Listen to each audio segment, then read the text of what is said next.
Hi, let's talk a little bit about the science of adverse childhood experiences and toxic stress. Adverse childhood experiences, or ACEs, are potentially traumatic events experienced before the age of 18. The term ACEs comes from the Adverse Childhood Experiences Study, conducted in 1998. The study was a partnership between Kaiser Permanente and the U.S. Centers for Disease Control and Prevention. It was one of the largest investigations ever conducted to assess connections between early adversity and adult health. The study is the basis for the 10 core ACEs listed here. These ACEs are usually characterized in three categories of abuse, neglect, and household instability.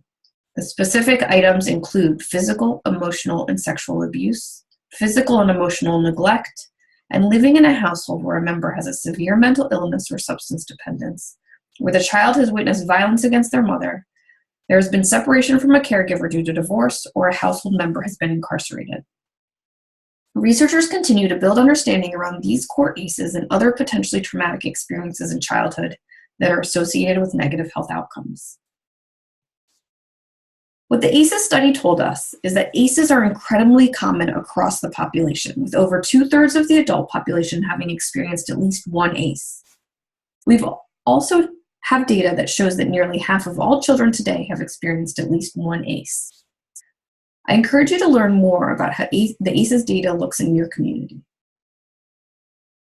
The study also pointed to a dose-response relationship, meaning that the more ACEs that someone had, the greater their likelihood of negative health outcomes. In this slide, we show the leading causes of death in the US. And you can see the drastic increases in likelihood that someone may experience with 4 or more ACEs in comparison to 0. Similarly, we find that health and developmental concerns associated with ACEs also appear during childhood. Among infants, studies have found that associations between ACEs and growth delay, cognitive delay, and sleep disruption. In middle childhood, we find associations between ACEs and asthma, reoccurring infection, learning difficulties, and behavioral problems. And in adolescence, we find associations between ACEs and violence, bullying, smoking, teen pregnancy, and weight management.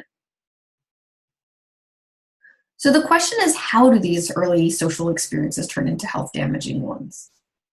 What we now understand is that these early experiences act as a stressor on the body, and in doing so, activate our stress response. While this stress response is highly adaptive and generally functions well, when it is activated over and over and over again, it can become health damaging. This arrow shows us the spectrum of the stress response, including positive, tolerable, and toxic stress. The physiologic response to stress depends on the nature of the stressors and the availability of buffering and coping strategies in the individual. A positive or tolerable stress response is characterized by a return to homeostasis, whereas a toxic stress response may induce lasting changes. More specifically, toxic stress is characterized by prolonged or frequent activation of the stress response that leads to a dysregulation of the neuroendocrine immune circuitry, which produces altered levels of important hormones and neurotransmitters, and ultimately changes in brain architecture and multiple organ systems. ACEs aren't the full story, though, when it comes to determining a child's risk for developing toxic stress. This scale, borrowed from the Alberta Family Wellness Initiative, provides a good way of explaining why this is. Think of this scale as weighing the things, both good and bad, that may affect a person's health. The positive things are called protective factors, namely an attentive caregiver, and other things that may help create a safe and stable foundation to promote health in the individual. The other end of the scale holds the bad things, or risk factors. ACEs are risk factors. And then there's the fulcrum. The fulcrum represents the biological makeup of a person. Our biological makeup includes our genes, which may make us more or less susceptible to stressful experiences. Also, although our genes don't change, other factors may influence how our body reacts to stress.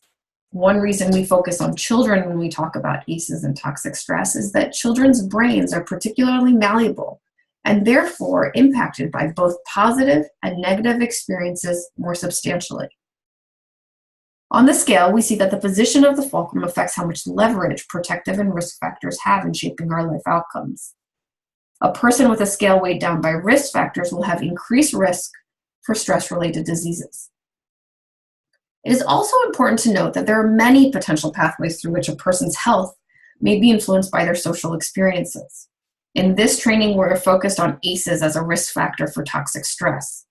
The broader term social determinants of health often refers to structural factors that influence health. For example, access to healthcare services, transportation, income, education.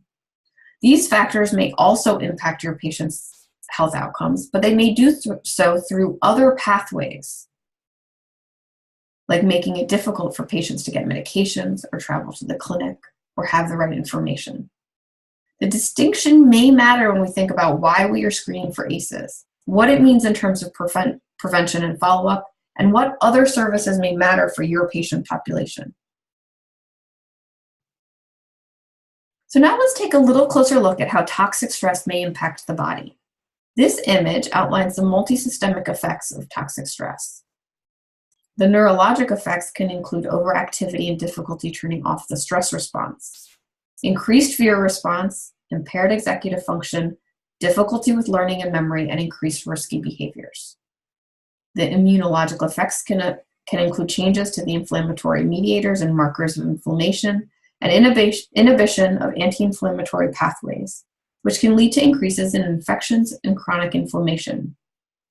The endocrine effects result in long-term changes to hormones involved in stress activation.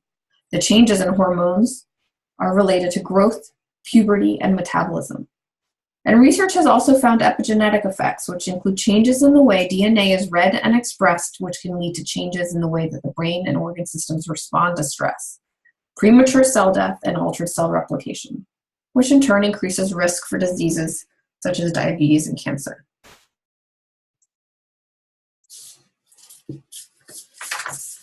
As we've seen, there can be substantial individual variability in how early adversity and toxic stress manifests over the life course. In this image, we see a few different possible trajectories as examples. First, starting at the top, it's possible that an individual or a child who experiences ACEs doesn't present any symptoms over his lifetime and ends up having a healthy life as an adult.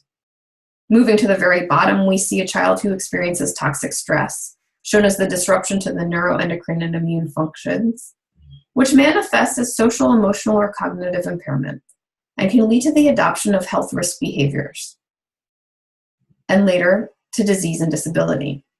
These are likely the individuals that you've already identified through your practices as needing extra support or intervention. But in the middle, we see a child who's experienced toxic stress but perhaps doesn't present the more obvious behavioral symptoms. Perhaps their symptoms are in the form of failure to thrive, reoccurring infections, or uncontrolled asthma. Perhaps this child has no recognizable symptoms, but as an adult, still experiences premature disability or disease. It's because of these very presentations of toxic stress physiology that we find screening for risk of toxic stress to be essential. So where does this all leave us? What can we do about this? The good news is that we can do something. We can do this by reducing exposure to risk factors for toxic stress and promptly intervening. We reduce exposure by systematically screening all kids for ACEs. We couple this with prompt intervention, starting with appropriate medical care that considers ACEs science. We then seek to enhance protective factors, including supporting parents in developing their skills or enhancing their skills, helping them reduce their stress, and focusing on good sleep hygiene, nutrition, exercise, and mindfulness or meditative practices with the children. We address other modifiable risk factors, such as transportation or housing barriers, or other factors that may increase insecurity and stress for families or create barriers for accessing healthcare. And then we seek to link children and families to therapeutic interventions, in particular those who have been exposed to high doses of adversity, And when we talk about young children, this often means that we seek out dyadic therapy for caregivers and children together.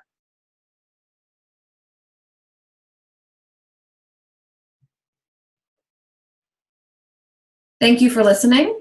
Hope this brief overview has given you some additional information. We look forward to engaging with you through the National Pediatric Practice Community on ACEs.